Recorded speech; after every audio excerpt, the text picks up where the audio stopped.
Tonight on Canon and Cogito, is the ring evil or just a mirror? Could mercy change history? And who wins the Great Middle-earth Bake-Off? Let's roll.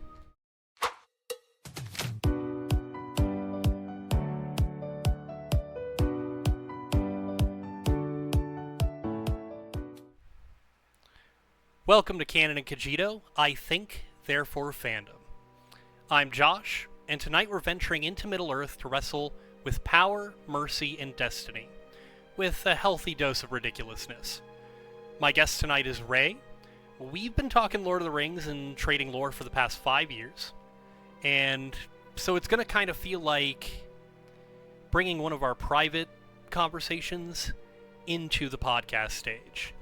Ray, go ahead and introduce yourself. Tell the listeners about a little bit about yourself, your love for Lord of the Rings, and maybe one of the favorite things we've shared amongst each other. So I'm Ray. Hi, everybody. I am been a Lord of the Rings fan since I was a fucking kid. It's been a very long time for me. So I think the thing that got me into Lord of the Rings really was I remember reading one of the books. I think it was The Two Towers, and I had a dream before the movies came out, and it was like that part where Legolas and Aragorn and fucking Gimli are running across that mountaintop, bro, and it played so perfectly in my mind as a kid. Like when I dreamt that and that scene played out, I was like, fuck yeah, this is where it's at. So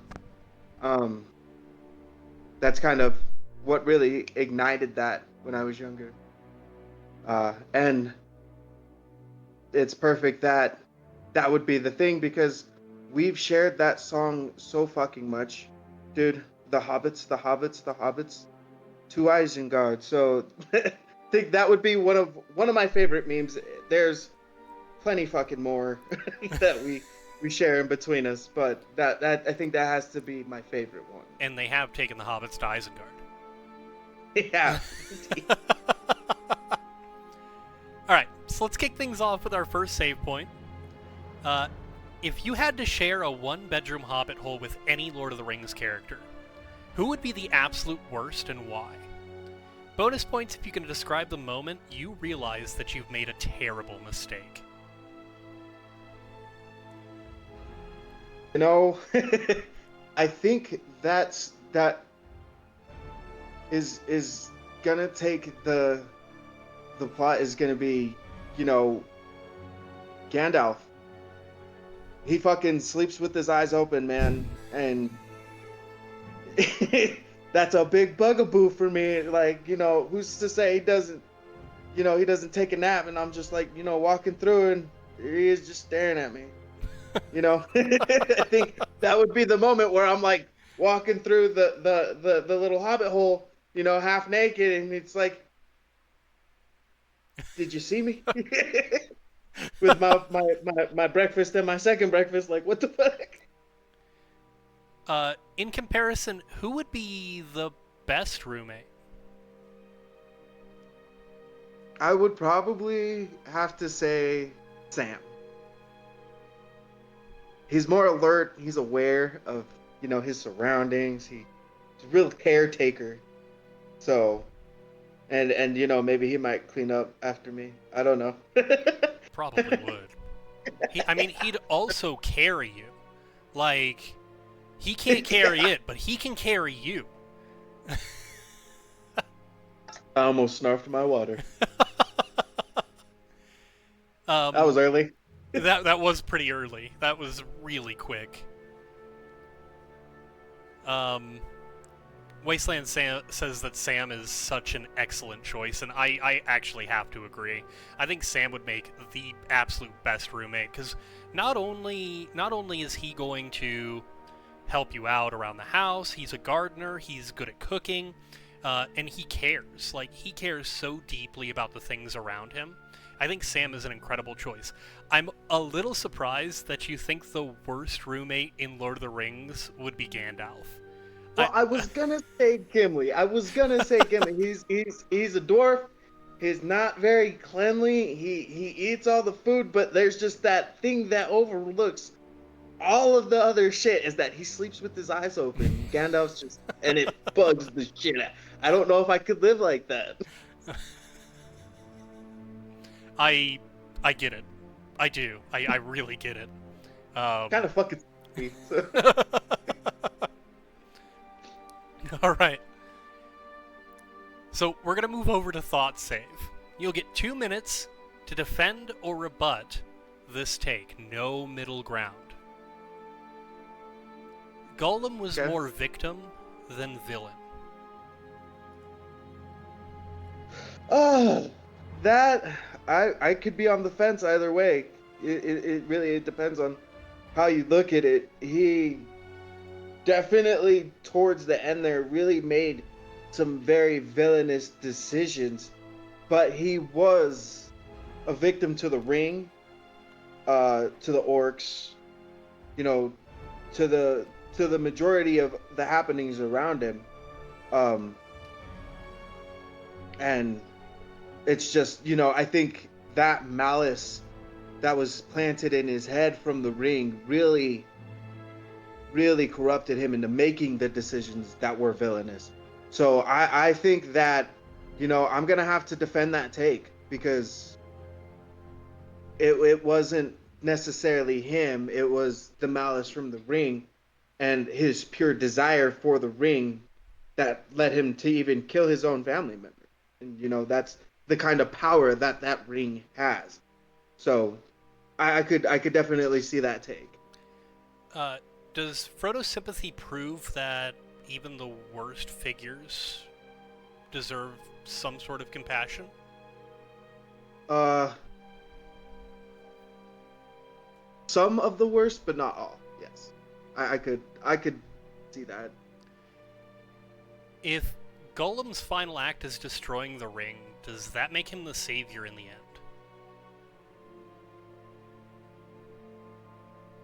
Uh, no, No. no, because he did it. No, no, he didn't. He didn't necessarily destroy it. But he It did. all happened. It was by happenstance. He didn't acknowledgingly destroy the ring. So I would have to say no on that. He did it out of pure mistake. It just something that happened. Yeah. So by circumstance, nah. He's not a hero by any means. He's not the hero. He's not. Oh, that's time. Make this timer go away. Okay, we're going to move into our first critical path. These are the big questions that'll kind of define the fandom from here forward. The ring Okay. the ring carries Sauron's evil, but it also seems to draw out different weaknesses in everyone who encounters it. What do you think that it says about nature and about people who fall under its power? And if you stumbled across it today, what might it reveal about you? Um. Wow. So as far as nature goes, I think nature was the only thing to really withstand, the power of the ring. Um. So I think that if anything, it's safekeeping for so long. Uh, be it in the fucking um the lake, uh, but when it was in a person's hand, it's kind of different. I think that it would. I think it's very like meticulous. I think it wants to draw out your flaws. It makes you ill. You know what I mean? And for me, it would be a lot of my insecurities. I deal with many insecurities about being here, even in general. You know what I mean? Am I doing things right? Uh, the vicious cycle kind of goes on about just existence. So for me, it would be a lot of my insecurities. My weight, my my I think it would kind of break me down mentally to enslave me by bringing out what I'm afraid of. You know, am I a good person? Uh, can that be changed? Uh, how do I look in some others' eyes? You know, not everybody, but you know, some people do matter. So, So in the book, when Sam finally gets a hold of the ring, and we really see like how it tries to corrupt him, it doesn't corrupt him with his weaknesses, and instead corrupts him or tries to corrupt him with a, if you wield this, you could be Sam the Strong. right, Do you think that Sam's humility is kind of his weakness? absolutely, absolutely, because he would he would wield the ring for a greater good, but again, the ring is not good, you know? Right. So he could definitely try and he would probably, you know, get killed in the process. But I think that it was his his I idealization of himself. Okay. So it's what he would want. You know, there are, and I think that's how the ring works is based on one individual. It would be, hey, like, you know, I'm pretty sure Sham really has no shortcomings, you know, besides, you know, the girl in Rosie. the beginning, you Yeah. know, yeah, Rosie. And he would be, he was fine with it before, you know what I mean? He admired her, but there was nothing really there for him to fall into that. But he wants to be great. He wants to be big. And the ring's like, hey, let me whisper in your ear because I got this for you, you know? It's just like the dope man, bro. Like, no, I'm serious. Let me give you what you want. And I could grant you the world, you know? Um, in your mind, do you think there's anybody, Middle Earth or real life, who could actually resist the ring completely? Chuck Norris. No, I'm just kidding. I don't think you're wrong. So, Oh, yeah. But, you know, honestly, I think everybody's got a desire. And the ring attacks what we desire most. It's desirous. It could talk to you and break you down. I think that's what it did to Smeagol. You know, after it offered him great power, but after he killed his cousin, he kind of, you know, reminisced on that like quite a bit, and it just kind of ate him alive from there. And I think that's how the ring gets a hold of you is by offering you that power and then tearing you down. So I don't think that there would be anybody. Maybe the cave troll, oh, honestly, just because there's not a thought in that head, yep. like truthfully, but that's just pure idiocracy right there. So Uh, if the ring is all about power and temptation, what's the modern version of that for us? Is it something like politics, money, social media, or something else entirely? food, no, just kidding. I- Um, probably I would probably say money, or honestly for me it's food. yeah. You know, I love food, So you think so it depends on each person what their, like, the ring would be? yeah, absolutely. I mean, for a greater population, it would be, you know, money, especially for the lower class, you know, lower and middle class. Shit, it'd be nice to have a few bucks, you know what the fuck? I feel that. Um, for people who already have that, you know, it's just the want of more and more. So if you have money, you're gonna want power, you know. If you have power, you're gonna want control. If you got control, you're gonna want the fucking world, dude. You know, Definitely. it's just it's how it goes, and that's exactly what Sauron wanted. I You don't. know, so Yeah. And he learned from the best. I mean, Morgoth taught him everything he knows, so he learned from the best. Yeah, yeah, and I think that's what kindled that ring a lot was, the hatred and just the pure malice. So, going back to the beginning of this, I asked you for your favorite meme. I'd like to share mine, I think, really quick. I think my favorite meme that I've ever sent you is it's a black box with white text on the front, and it says, "You may think you're goth, but Melkor is more goth." It's very punny. Yeah, it's super good. It's super funny. Yeah, it's witty. I like it. uh, All right, so we're gonna switch it up a little bit, and we're gonna do what's called headcanon.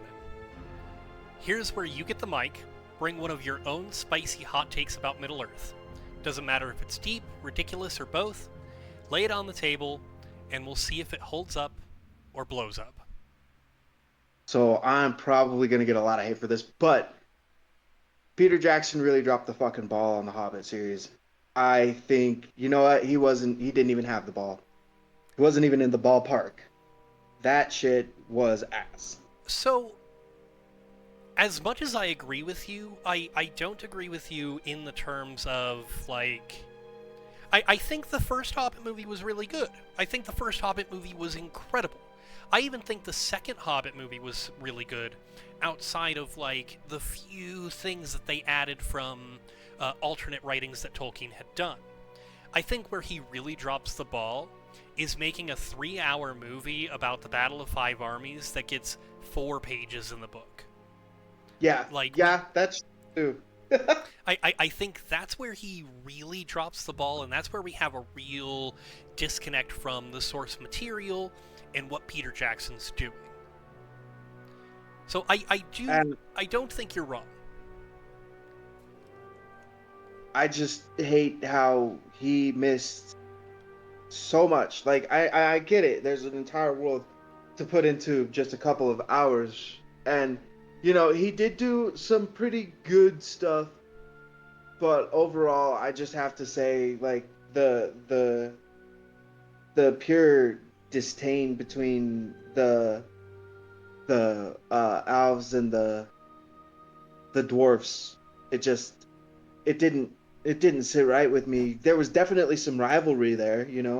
There was definitely, like, I don't like you, but like just the constant disdain, I think, is what bothers me. Like, fuck you, I'm better than you. I didn't feel that essence in the book. You know what I mean?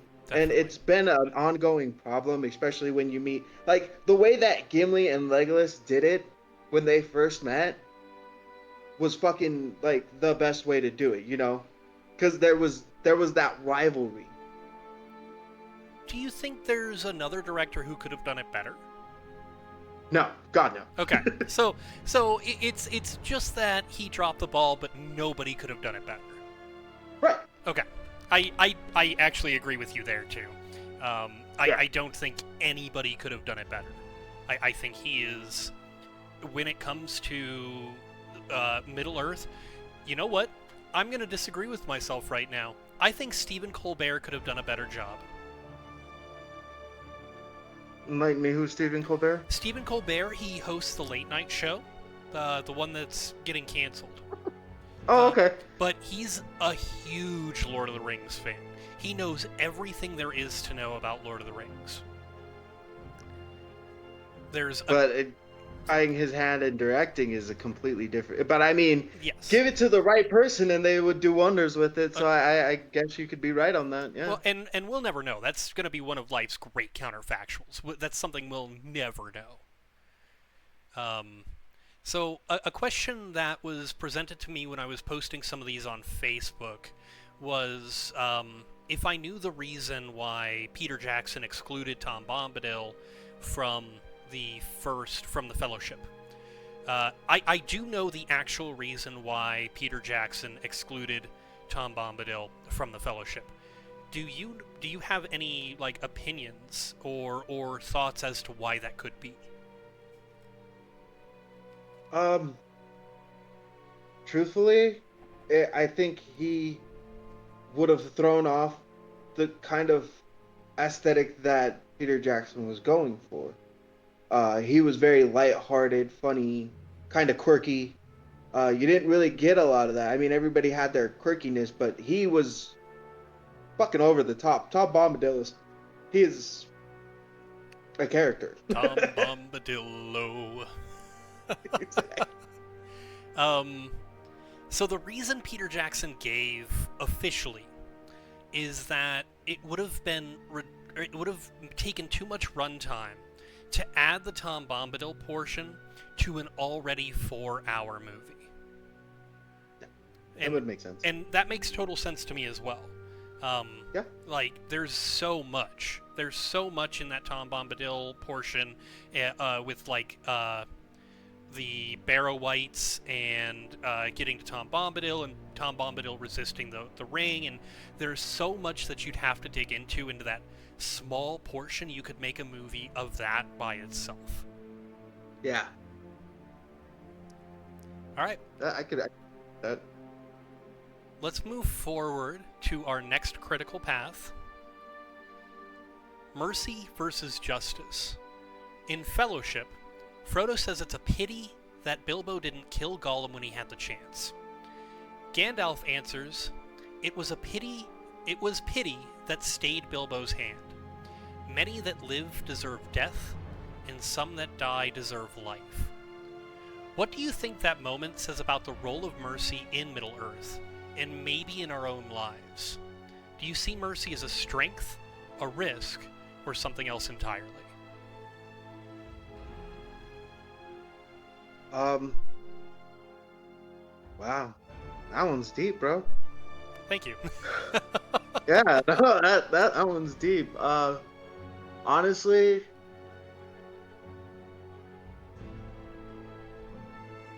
I would have to say it really depends on how mercy is displayed. You know, for the most part, it can be a risk, you know? Like, the justice system doesn't keep some people out of prison or jail, and shit happens. You know what I mean? And that's might not be mercy by the justice system, but it's mercy by fucking fate, dude. Because they haven't gotten that interaction with authorities or law and shit like that. So it could very well be a risk, but like, you know, to show mercy on somebody who's in need, you know, that could be beneficial. That could progress the world even further if it's the right fucking person. It's all circumstantial. For the shitty people, you know, it's a risk, you know? Like, I would want somebody to go out on a limb for me, but I know what I'm about. So if you're asking me for that mercy, yeah, I would probably give it to somebody who was in need, you know? But there's that justice in my brain that gets to decide that there's that ruling from me, and it's judging the same way, but it's a judgment nonetheless. So if you were Frodo, would you have spared Gollum as many times as he did? No, fuck no. I am not as patient. I'm sorry.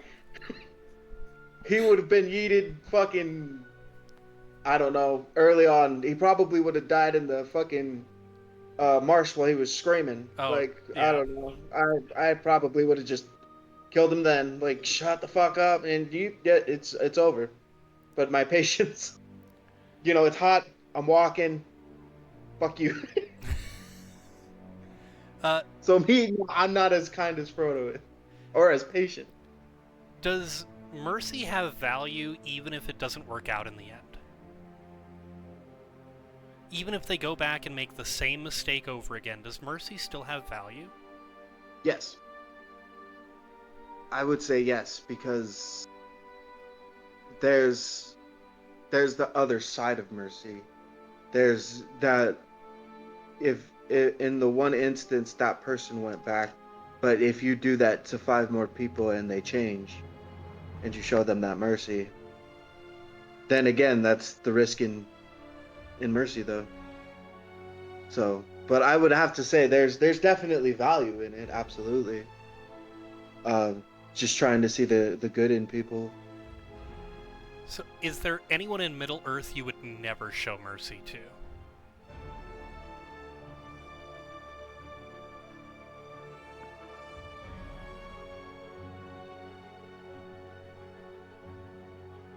And this is probably gonna come off as racist, but the Urukai, The Urukai? because yeah, I just don't think that they would have a place. You know, they couldn't coexist. Okay, so I am going to push back against you a small amount here. Um, are the Urukai just like a product of their creation? I mean, they were Absolutely. created by Saruman. Aren't they just a product of that? But yeah, that doesn't make them any less changeable. They are one set, one track, one mind. It's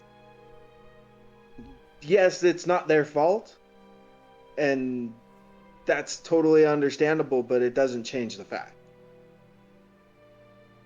All right. I was just curious. That's awesome. I think that's the best answer.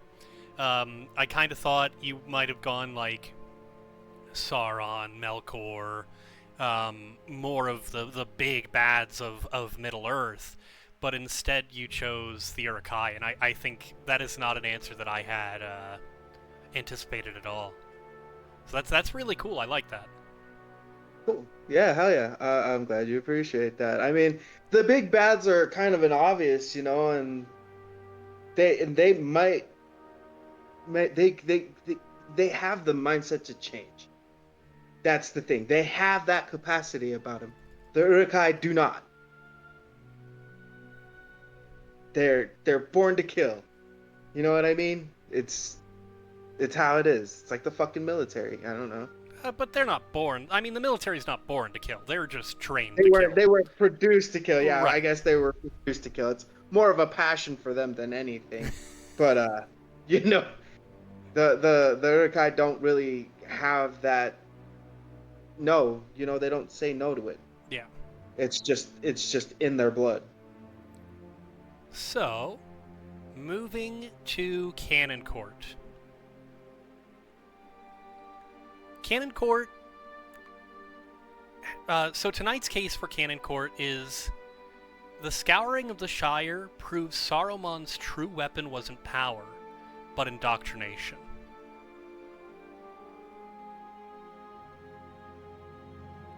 Okay. Do you think that holds true, or does that kind of fall under uh, when you start to press at it? I kind of agree with that because like fear is a big factor. You do what I say because you fear me. Well, and if we look at the Scouring of the Shire in the book, uh, because it's not in the movie, thanks, Peter. Um, if we look at it, he doesn't have a staff during the Scouring of the Shire. He has no magical, mystical abilities. No, just presence. And that's what is so great about it because the presence alone is what you could see it in with Saruman. Same thing. He hasn't used a weapon against Saruman. It's just Saruman's that fucking afraid of him that he's going to bend the knee and bend the will. And it happens so often. So was Saruman more dangerous as a manipulator or a wizard? Truthfully, I think it would have been over a lot sooner if he was a wizard. He was a wizard. I mean, as like if it was him with the other side, Oh, instead of yeah, because he was scared, and that's kind of when he turned into that manipulator side. so if he would have But if stayed. he would have Oh, sorry. Go ahead. if he would have stayed true to himself and true to his covenant, then he would have been fucking fine. You know, and it shows it even in the movie, even in the trilogy, in the books, everything. He would have been fine, but he was afraid, and I don't think he had a lot of power as a manipulator, he had more power as a wizard, and he could have just stayed what he was early on. Does his corruption of the Shire show that ideology can conquer where armies fail? Yeah, absolutely. You know, you can rule with an iron fist, but it'll only get you so far. If you share the same interests, the same pathway, the same projection that people want to go in, you're going to have more of a following, which means you're going to have more power than trying to run the iron hand or the iron fist on people who don't want to. You're going to get a lot of pushback. It's You know what I very, mean? yeah, that's very like anti-Machiavellian. Yeah, exactly. Like Machiavelli is famously said, if it is better to be feared than loved, but if you can do both, then do both. Like Absolutely. that's Machiavelli's baseline uh, truth of leadership is leading with fear is better, but if you can have fear and love, then that's the best. Yeah, exactly. Uh, would Middle-earth have suffered longer under Saruman's influence than under Sauron's open war? I think it would have suffered longer against Saruman's influence just because, honestly, if it was open war, it would have been over a lot longer. Like, you know, it would have ended a lot sooner. So, time wise, yeah, Saruman would have fucked shit up more because he's just playing a little game, you know, Well, and I mean, where we look at the overall lasting damage that he did to like Fangorn Forest, for instance, and absolutely, that's one of those things that's hard to look past when we're talking about this. yeah, absolutely, like, you know, the absolute destruction of that fucking forest was really sad. Yeah, But you take a look at it, and it's that's exactly what he would do. He would gut every place like that, and that takes a lot of fucking time. Whereas Sauron would have just said, "Yeah, fucking destroy it. It's over." Like, you know, they're either obey or they die. Yeah, that's that. You know. definitely. All right, let's move forward to critical path number 3, our final critical path of the night. How do you interpret Frodo's role as Ringbearer? Was it destiny, chance, or something else entirely? And what does his story suggest about how much agency we have when history calls on us? Um. Truthfully, I think wasn't chance. It was all thought out. It was all very well thought out, and I think Gandalf had a huge role in that kind of planning out, you know.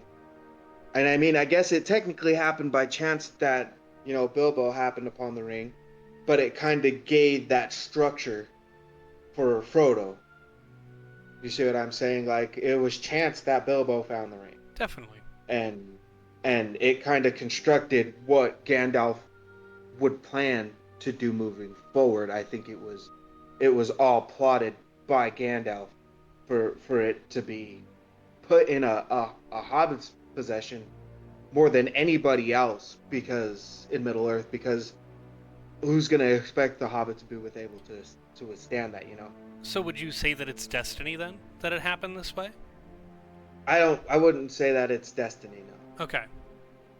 I Not wouldn't say that's supposed to be Frodo's destiny. Frodo wasn't built for that shit. well. Like And I think it was go I think ahead. it I'm was sorry. more destiny that he had Sam as a friend, you know, and Merry and Pippin. I don't Merry, not so much Pippin. Uh, I love him for the fluff. He's great for the fluff. He doesn't do very well. Well, Sings great. they're Anyway, they're incredible friends in the book. Um, even Pippin. They're all close. They're incredible friends in the book. The movie does kind of a bad job of depicting that overall. yeah. So, would Middle Earth have survived if anyone else was called to action? Let's say, for instance, if instead of Frodo, it was Pippin or Merry who had this duty to go to Mount Doom and destroy the ring? Um, no, I couldn't say it would, but I think it was, sheer dumb luck that it happened with Frodo. Because it had Gollum not been there, it would have been a completely different fucking outcome. You know what I mean? Definitely.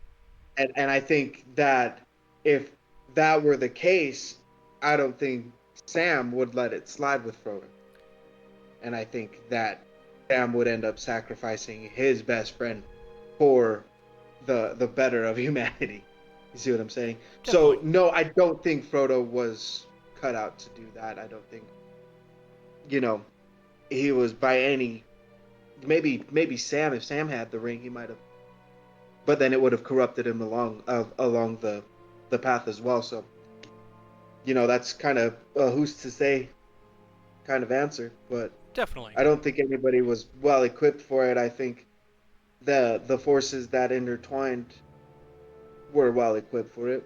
Well, definitely, Uh, definitely also going to be one of the great counterfactuals of Middle Earth is whether or not specifically Frodo was the only one who could do it, or if anyone else could have. yeah, exactly. But again, I most likely person would probably be Sam. He's more pure of heart, but even then, the ring tempted him. It did. So, Well, and I mean, we could have probably trusted Chuck Norris. oh, He absolutely. would have made it. No He would problem. have fucking Thorin in the fucking eye, and it would have been over. He didn't even need to destroy the ring. He would have ran how to kick the fucking ring. It would have destroyed it. Personally, do you believe in fate at all, or just kind of coincidences and happy accidents?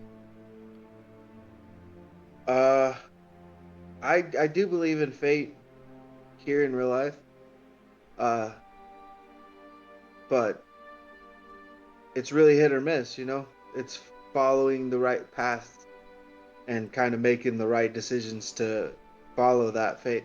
So, Fate doesn't give you what you want. You have to kind of follow fate's pattern and design that was created for you. And there's multiple endings. You see what I'm saying? so like a fate structure within a free will world. Exactly. Okay. All right. I know we're moving through these a little quick, and that's okay. We are going to move to the last save point. You're going on a dangerous quest, but you can only bring 3 Middle-earth characters. Who makes your starting lineup, and why those 3?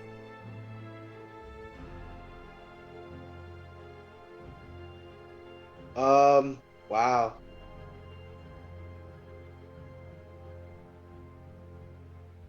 So fuck. Starters, I'm gonna have to go with Gimli just because one, he's just my fucking favorite. He's my You favorite don't too. you don't want to travel without your favorite, and he's pretty fucking badass. Yeah. He's a bad. Um. Don't tell the elf. Yeah. Uh. And then, truthfully, probably Boromir. Boromir. Yeah, he died for it, bro. You know what I mean? Like, he realized his mistakes a little too late, but he only wanted what was good, and he was so driven to get all of it done that he would die for it. You know what I mean? So that's somebody you'd want on your team. And then my third one, and it's fucking ridiculous, but it's Gandalf because plot armor. We want to see the end. Yes, You know. but you could never sleep. I'd sleep while I knew he was awake. You know what I mean? Like, you're awake now. I'm going to bed. We'll take shifts.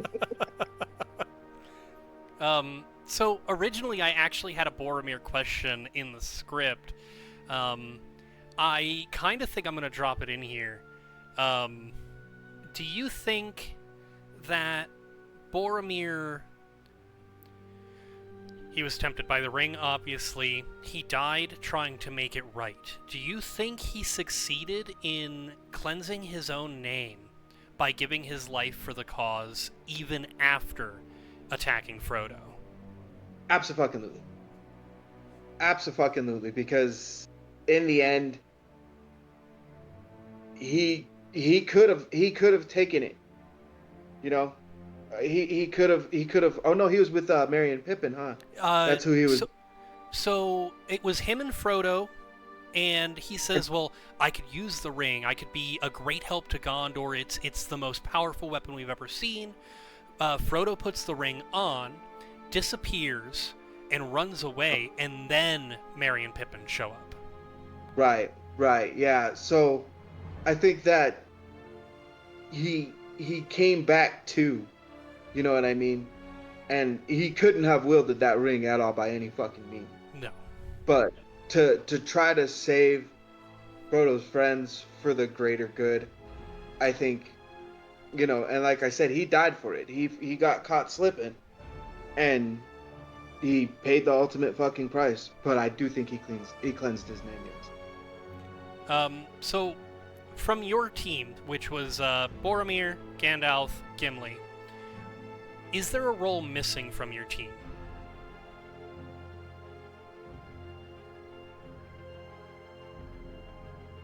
I mean, you've got 2 fighters and a wizard. You're kind of missing a ranger. You're definitely missing an elf. Right.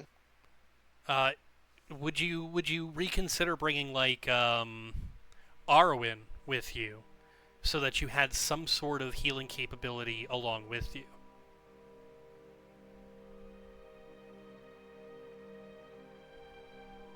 I'm sorry, but you know my tactics, and it's why I always die in the video games. But brute strength gets the job done. Who would you never pick? Truthfully, probably Frodo. Frodo? Yeah. Um. And Denethor for sure. Oh God, for sure. Oh my God.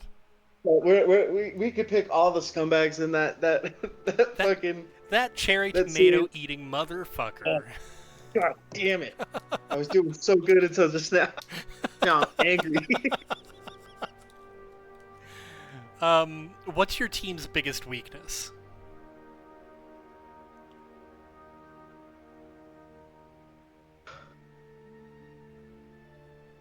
Well, probably wits, even though, like, cunning. We wouldn't be stealthy at all. We wouldn't really have a lot of. The only brains we'd have leading the group is fucking Gandalf, and he can't babysit 3 fucking dumbasses. You know what I mean? Because I'm throwing myself in there as well. I'm on that adventure shit.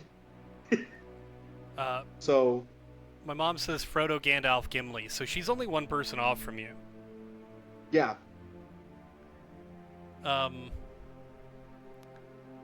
Alright. Shoot, dude. I didn't think about this before I asked the question. So I don't even know who I'd bring along with me. I'd probably bring the hobbits.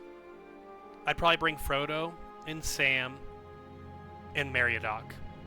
And not Pippin. He's a great friend. Intentions are best of heart, but he's fucking dumb. He's a fool of a took. So that was perfectly said. Yes. I couldn't bring myself to bring him along. I think he would end up with more issues. You'd end up with more issues traveling along with him than you would if he just weren't there. Yeah. That would be cool to bring the hobbits. Yeah, I think it'd be a party. My only thing is I would lack the capability to protect them. So that would be my greatest downfall, and my patience for them as well. They're small, dude. Yeah, but Sam's a fighter. I mean, he saved Frodo from the top Bro, of the tower. I could deck Gimli in the arm and we would probably laugh it off. You know, I'd do the same to any of those little hobbits and they're flying. It's just there's I'm not a handle with care person unless it's emotionally. I mean, I could just imagine with the hobbits stopping at Bree, stopping at other specific bars and towns across Middle Earth, and just how much of a party it would be every single time. Like, yeah, we're not gonna get anything done, and it's gonna take us a fucking really long time to actually get to finish our dangerous quest, but I don't know, man. It'd be so much fun. I'd have one hell of a time with it. Pub hopping for sure. Yeah. All right. We're gonna move into our poll. Hopefully, Monkey's been paying attention. He was. I'm so proud of him. Good job, Monkey. Who wins the Great Middle Earth Bake Off? Your options are Samwise with Tater Pie Extraordinaire, Legolas with Everything Gluten-Free, Gimli with It's Just Meat, or Gollum with Sushi. Always sushi.